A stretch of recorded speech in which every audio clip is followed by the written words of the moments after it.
Crop rotation. What is crop rotation? Is it important for you as a gardener or as a commercial farmer? And so today I want to tell you what is crop rotation in basics, or simplified, for you to decide whether it's important for you or not. So stick here until the end of this video to find out whether you really need to do crop rotation or you don't need to do. So what is crop rotation? Ideally, or simply put, crop rotation is whereby you plant different crops in one plot in different seasons or in different years. Usually it's in years. So let's say you have one plot where you've planted potatoes this season. Next season you don't plant potatoes, you plant something else. The other year you don't plant the same thing. You keep rotating until the 4th year or the 3rd year. So people practice it differently. So actually crop rotation is fronted mostly by people who believe that one crop wears out the soil, it degrades the soil of nutrients, and also it increases the buildup of soil diseases and soil pests. But is it really necessary? Is it really important? So there are people who are pro and there are others who are against crop rotation, but the people who actually do not really believe in crop rotation mostly are small gardeners and home gardeners like me, and I'll tell you why. But personally, I am neither for nor against, but I just lay down the facts and then decide whether it's important for me to practice crop rotation that season or not. So this is how you know then what you can rotate with what. So we classify plants in two different classes. So the first one is the mode of feeding. So we do have heavy feeders, light feeders, and moderate feeders, or heavy feeders, moderate feeders, and light feeders. Then we classify in another classification called families. So there are so many families of crops, but today I'm just going to concentrate on the ones that are most common in my area and with the people that I work with, the farmers that I work around. These are the most common crop families. So we have the onion family, the brassica family. The onion will include garlic, chives, spring onions, leeks. All those are in the onion family. Then we have the brassicas family, which will include cabbages, sukuma wiki, broccoli, cauliflower, and all other related crops. Then we have the grass family, which will include oats, wheat. Rarely will you find small gardeners planting wheat, but that's the family. Then we have the spinach family, which has the spinach, chads, we have the bok choy and the rest in that family. Then we have the cucurbit family, which has the cucumbers, the gourds, the melons, and all those similar kind of crops. Then we do have the peas family, which usually do have legumes and all the peas, the beans, and the rest.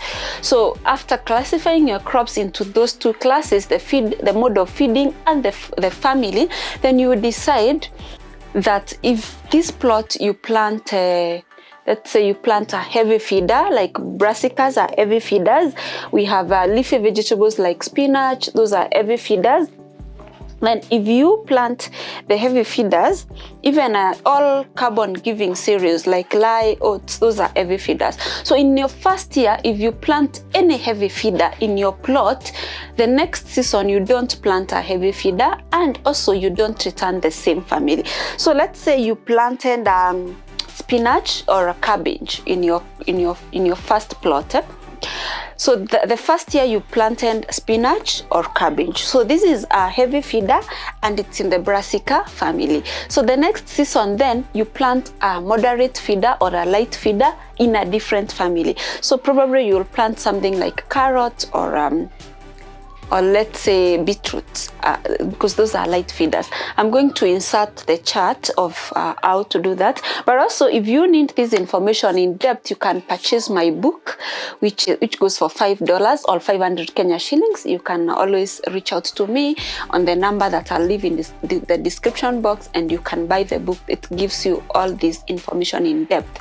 So when you have decided on those two, then you make sure you don't return a heavy feeder where an heavy feeder has come from, and you don't also return a crop of the same family where a crop of that family has come from. For example, if you've planted kales, in a plot, you cannot return cabbages the next season. Those two are heavy feeders and they're in the same family. So what that means, they are attacked by the same pest and they feed on the same nutrients. So what you do, you change that crop in the next season.